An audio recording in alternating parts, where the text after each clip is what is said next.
Seorang wanita mulia bercerita, saya dan suami pernah mengalami masa-masa di mana dunia terasa sempit bagi kami setelah Allah menganugerahi kami seorang bayi baru lahir. Sampai-sampai kami tidak mampu membeli susu untuk bayi itu setelah saya mengalami tekanan psikologis yang membuat saya tidak bisa menyusui secara alami.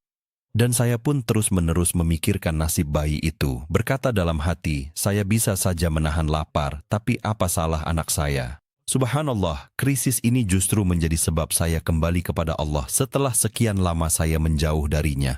Saya pun berkata, saya harus bersedekah, tapi dari mana? Padahal kami bahkan tidak memiliki makanan untuk sehari-hari.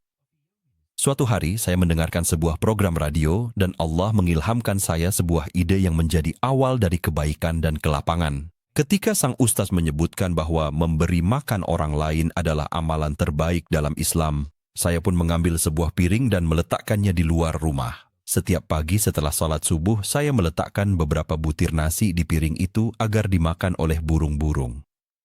Suatu hari, suami saya pulang dari masjid dan berkata kepadaku, setelah aku masuk masjid dan salat, imam memberikan pelajaran tentang pentingnya membaca Al-Quran serta keutamaan istighfar dan zikir. Dan beliau memberitahu kami bahwa amalan-amalan tersebut dapat melapangkan rezeki, di mana beliau menyebutkan hadits Nabi SAW, barang siapa yang membiasakan istighfar, Allah akan memberinya jalan keluar dari setiap kesusahan, dan dari setiap kesempitan jalan keluar, serta memberinya rezeki dari arah yang tidak disangka-sangka.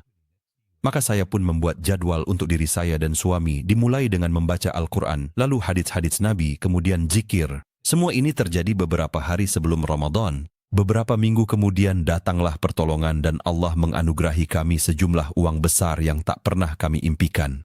Uang itu berasal dari pelunasan utang yang dimiliki ayah mertua saya yang telah wafat kepada salah satu temannya. Bahkan, temannya itu meminta suami saya untuk ikut serta dalam usahanya sebagai bentuk balas budi kepada ayahnya. Sejak saat itu, kebaikan terus mengalir kepada kami. Hati kami menjadi lapang dan kami banyak bersyukur kepada Allah. Dan aku katakan kepada siapapun yang rezekinya terasa tertunda, perbanyaklah membaca Al-Quran dan istighfar, serta jangan putus asa, karena Allah tidak akan menyia-nyiakan pahala orang yang berbuat baik. وَقُلِ اعْمَلُوا فَسَيَرَى اللَّهُ عَمَلَكُمْ وَرَسُولُهُ وَالْمُؤْمِنُونَ